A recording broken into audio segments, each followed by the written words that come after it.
Mr. President, I have come to the floor today to talk about a new report that the Interior Inspector General has just released on the offshore oil and gas leasing program.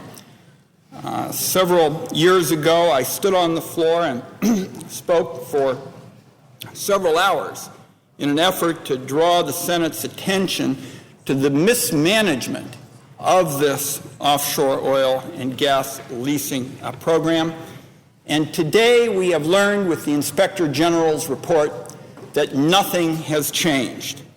What they have shown, the Inspector General, in this report is that the royalty program, one of the key royalty programs that they looked at, is a horror story of mismanagement and misconduct. The Inspector General looks at the Mineral Management Service, and they have said with respect to this royalty program that there is a culture of ethical failure.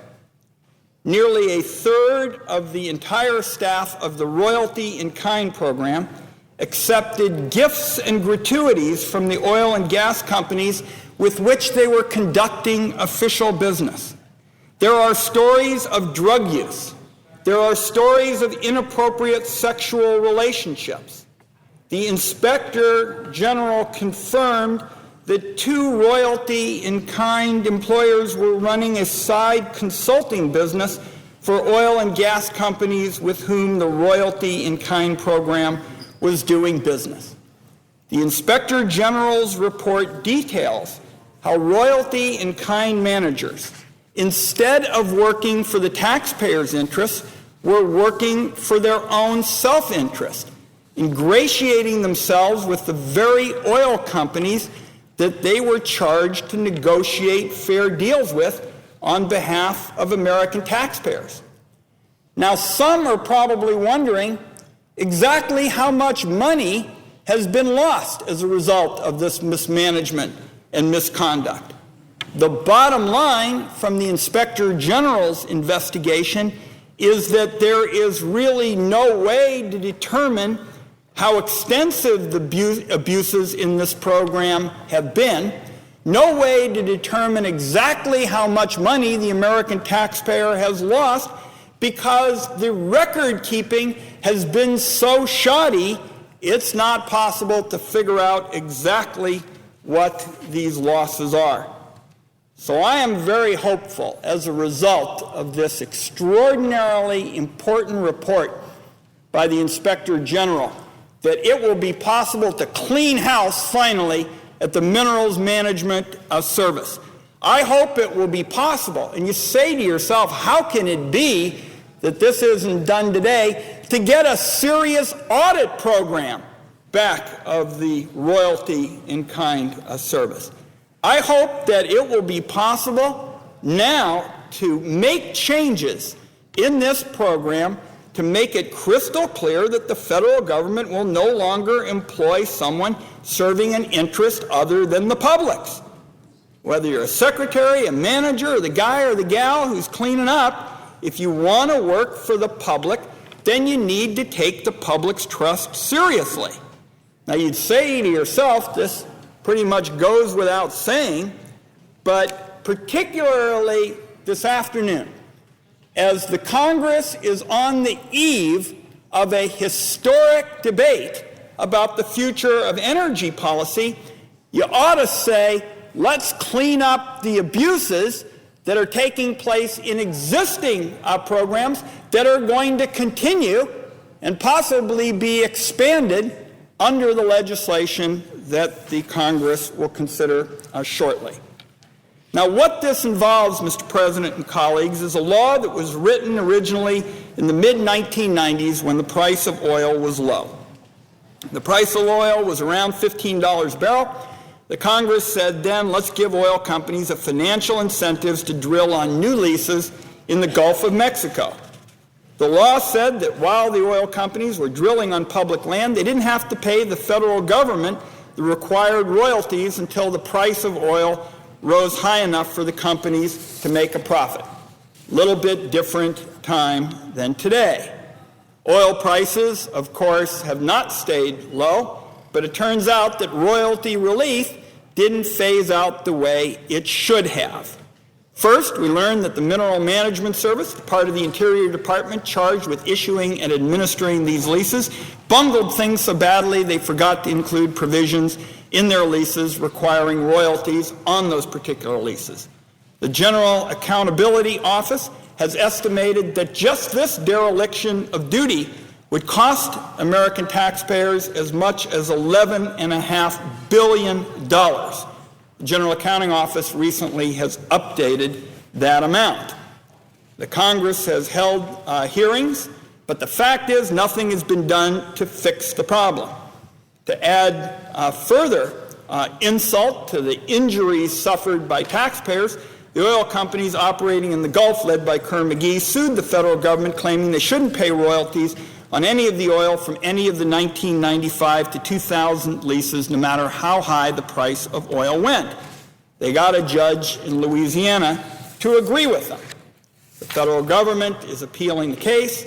Senator Kyle and I have been working on a bipartisan basis to try to get this corrected.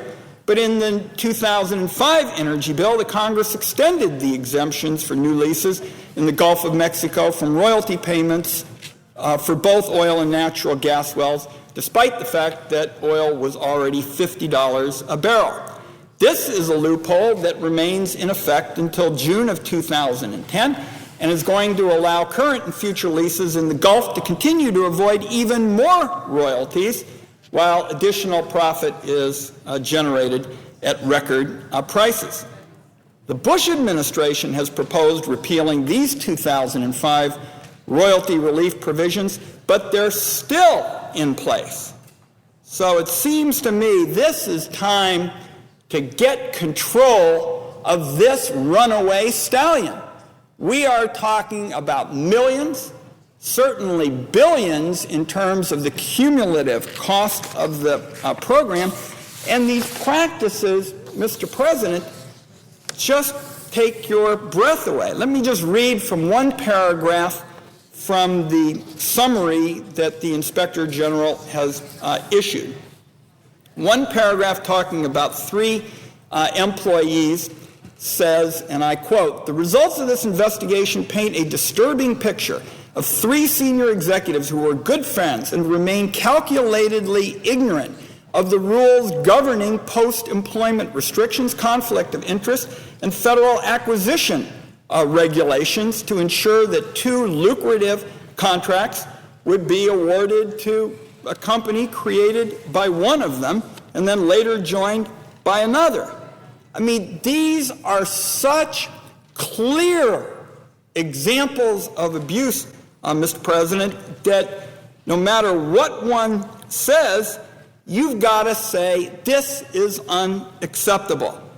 The Inspector General found that between 2002 and 2006, nearly 1/3 of the entire royalty-in-kind staff socialized with and received a wide array of gifts and gratuities from oil and gas companies with which the royalty-in-kind program was conducting official business. We're talking about 135 occasions involving gifts and gratuities. They went on to say that they discovered, the Inspector General, a culture of substance abuse and promiscuity in the royalty-in-kind program, alcohol abuse associated with the program, where there was socializing by staff with the industry.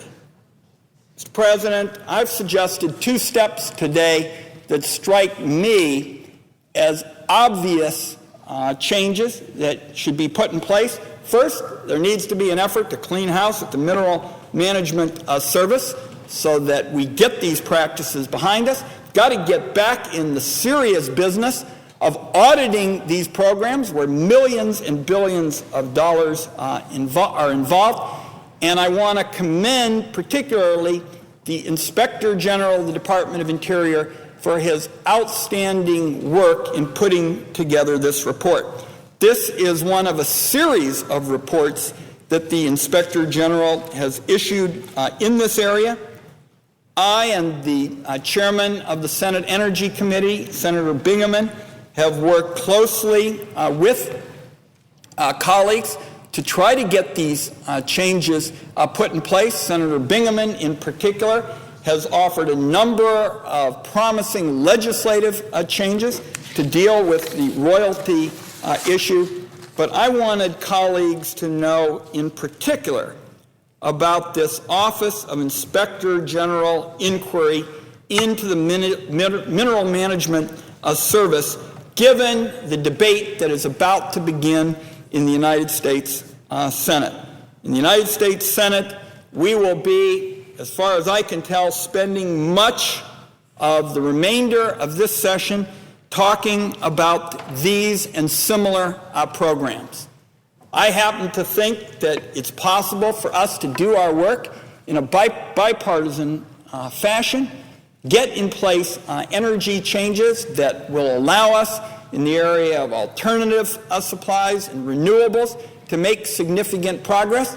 And I've made it clear that particularly with respect to additional opportunities for drilling, be it the Gulf of Mexico, maybe other areas, I'm open to it.